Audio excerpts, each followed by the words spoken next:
ladies and gentlemen, we're back. Got the new brake rotors here.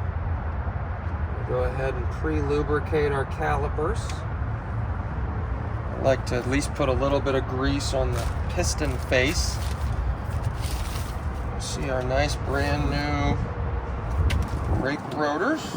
I also, as you can see, put some grease on the face of the hub. This just prevents rust from seizing the rotor to the face of the hub. It's not a requirement, it's just something that I do to take pride in what I do. It's the extra step that separates one of these from the craftsman. Hope everyone's day is going well. It's a nice, beautiful day here in Texas.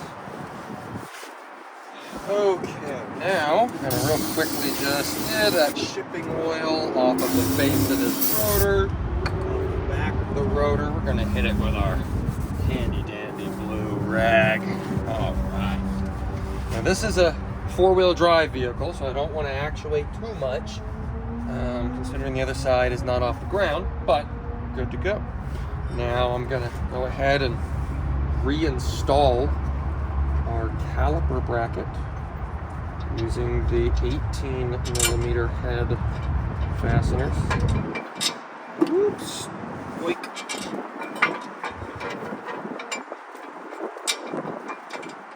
Tighten that down. I like to run the top one in by hand and then run this bottom one in by hand. Now off camera I did add a very, very small amount of what we call anti-seize Loctite. So it's a blue Loctite that's designed to keep the fasteners there, and it uses basically replaces air in the threads with this Loctite. And coming apart. Again, there's someone in the comment section is going to ask why I'm not torquing that spec, and y'all can continue to ask that. I think I should probably make a standalone video on myths about torque specs, because there's honestly so much tomfoolery with torque specs and automotive, and people that just, they get too hung up on that and they don't understand what they're talking about. So I should really do a video on that. It's actually kind of an interesting thing.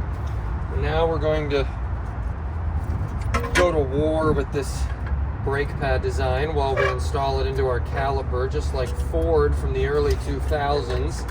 Mercedes likes these press-in pads. They're fine if you hate your life, but if you don't hate your life, then it's a bit unnecessary, to be honest.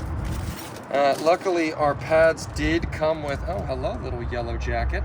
If you don't mind, Mr. Yellow Jacket, I really don't want to get stung by you. I'm going to go ahead and not murder that Yellow Jacket on camera. It came with some new springs. That's good.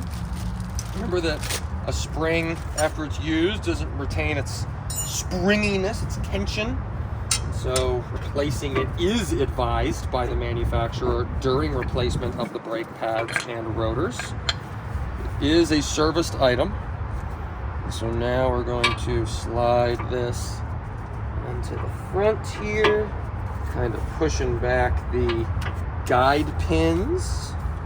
Hello, Mr. Yellow Jacket. If you come any closer, I might have to murder you. I'm very sorry. Please don't sting me, kind sir. I very much so appreciate what you do.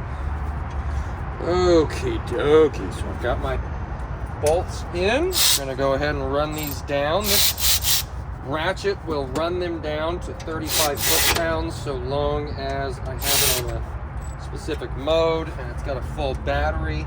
Once I get it down to that, I like to take my 1/4-inch drive locking flex head ratchet and just give it a oomph, you know what I mean? Just a little bit of a oomph. And I find that that does the trick. So now we're gonna take our spring plate. You kind of want to get them set up, something like that. Oops, careful. I cannot tell you how many times I have cut my hand open on these spring plates. And for those of you with an astute eye, you will notice an oddity about these brakes.